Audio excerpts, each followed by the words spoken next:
Hi, I'm James Blunt, and this is my video rewind on Smooth.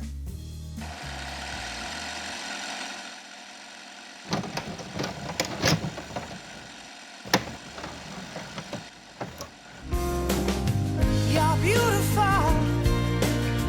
You're beautiful. You're beautiful. I don't think I've seen this one before. This doesn't ring any bells. It's raining, it's cold. Actually, weirdly, this was shot in Mallorca, so you'd think it'd be sunny, so it's fake rain, but it was really cold, and you will be able to tell later when you see my nipples. God, he's good looking.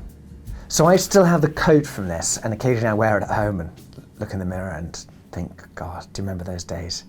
We did this in one take effectively, where I had to sit down, take my clothes off, and then jump off the cliff.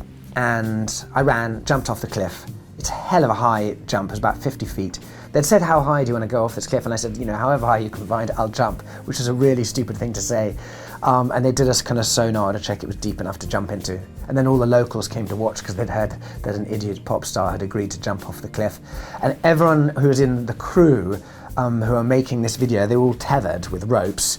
And the only person who wasn't tethered, just wandering around aimlessly, was me. When I got back up, they brought me back up the cliff, and the director said I was about an inch too far to the left, and I'd have to do it again. And when I jumped off the cliff the second time, I actually split my lip, the skin under the, just that joins you there, split that, which is why I've never had another hit since. Goodbye, my lover. Goodbye, my friend. You have been the one. You have been the one for me. Hey, well, this is Goodbye, My Lover. This is bizarre, isn't it? Because this is Misha Barton, who you'll remember from things like The OC. Misha Barton is a fantastic actress, super well known, obviously, in the noughties. Noughties being the greatest decade for music that mankind has ever known. And I paid her to be in my video for Goodbye, My Lover. Weirdly, I paid her to snog someone else and not me. I could have paid her to do anything, but I paid her to snog someone else. And I just watched, which is kind of perverse. So did I make any mistakes in my early career? This would be one of them. This whole video. It's basically watching her in a bedroom with someone else and me sitting on the end of the bed crying, which has sort of summed up not only my music career, but probably my life. I'm not your son. You're not my father. We're just two grown men saying goodbye. Okay, well, this is another moody, miserable video, me on my own. This is a video called Monsters, and for me, this is probably the video that I'm most thrilled to have in the world, because I got to film my dad. And, as we get a little older and we see our parents getting older and a little bit more frail, we realise time with them is limited, and my father was really unwell with stage 4 chronic kidney disease, and I thought he was on his way out, and I got a record label to put down the money to film him in all his beauty. And obviously I'm singing a song about him dying, and so I'm having a blub, and the crew are all crying as well, and my father was sitting there looking at all of us going, what on earth are you crying? I'm still here. But it's made for a really beautiful and very dramatic video, and I often find it quite hard to watch. But I suppose what I love is that I have a piece of him on film that I'll be able to show his grandchildren, and if they have great-grandchildren, they'll see him as well. When do you go? I'm watching you breathing for the last time.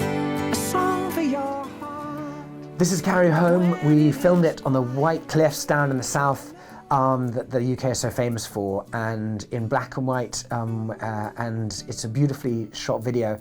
Carry Home is just a really desperately painful song about someone who is struggling with addiction, and to watch them go through that turmoil and to try and guide someone when they don't necessarily want help is really painful. But we changed the narrative for the video. We made it me bringing a message home to someone whose husband is away, perhaps someone in the army or the armed forces, and I'm bringing them and carrying home a message from them, the news that they are no longer with us, and I suppose carrying a little piece of them home in the process. And and it's dark and it's barren. But I think the most amazing part of the video for me is the actress who's in it, who could genuinely just cry on cue.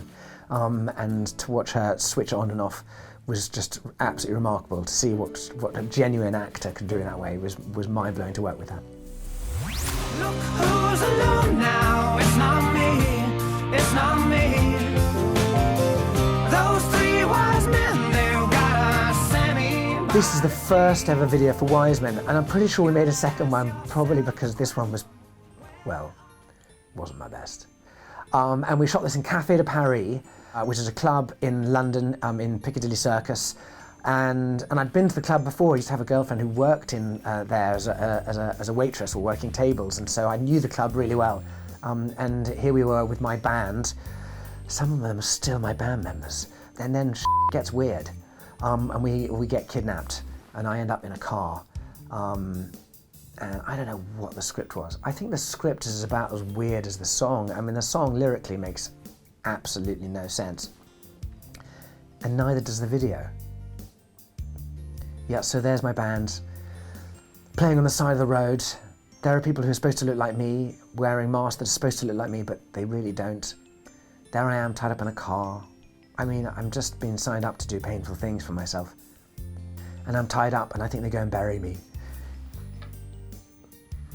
on a beach in the south of England. The budget for this must have been tiny. I mean, it's a f***ing weird video. Weirdly, I think this video was shot on the same beach that Coldplay shot Yellow. Their video's much better. I'm not calling for a second chance. I'm screaming at the top of my voice. This is the video for Same Mistake, which is actually probably, I think, my favourite song of mine. And the camera is strapped to me. So every movement is me carrying the camera. It's a really quite heavy contraption. So it gives a really weird perspective. And I'd vaguely trimmed my beard that morning, but not looked in the mirror as I did it. And when I'm looking in the video, all I see is like, I hit patch way too hard there. And so someone could have told me, and they didn't. I could have washed my hair as well. I get into a nightclub, and we've got girls dancing with me, and one's licking my face, and the record label, then we had a huge debate. This is the kind of debate you have with a record label. We had a debate over how many licks she should give my face. I think, we had a debate that 7 had been too many times, and that 3 was probably enough. But we spent a good couple of days debating the number of licks. You can never have enough, in my opinion. Like us, we don't need that much, just someone that starts. This is Bonfire Heart. We shot it in Wyoming, in America, because they would let me ride around on a Harley without a helmet. I do all my own stunts, but come fully trained. We borrowed the Harley, so obviously I'm really trying to make sure I don't drop it, and I'm really following the camera, which is on a trailer, really close. You're doing, sort of, I suppose 50 miles an hour, and I'm about a foot away from the camera on its trailer, and at the same time it's got speakers on it, and I'm trying to sing along to my song, drive the motorbike, not crash into the camera and the car. And again, all these people that we meet are not actors, they're just people we bumped into and asked if they'd be in my video. And then bizarrely, at the end of the video, we asked them all, would they come and kind of have a kind of campfire final scene. We drove into a car park, and in the car park, in the bar, there was a wedding, a real wedding going on. They saw what was going on, and we said, hey, would you be part of our video? And so while they were having a drink then, we set up and I then played Bonfire Heart, and their first dance at their wedding was in a car park with me singing, and that's what we filmed. That is my video. Beautiful dawn. I'm just chasing time again. So this is the first video I ever made on the tiniest budget in the world. We went to the Canary Islands with a crew of maybe 4 or 5 people. And I said, yeah, we'll go there, and why don't you bury me in the desert in the Canary Islands up to my neck. And we caught cockroaches, and they threw cockroaches at me. I mean, when I found myself there being buried in the sand with the desert, I'd just been signed to a record label, and here I am with these complete strangers burying me, and I actually suddenly had a moment thinking, if they left, I don't know who they are. I really don't know who these people are who buried me. And so yeah, here I am, just my head in the desert, and it's hot and it's sweaty, and fortunately, they did dig me up in the end of it.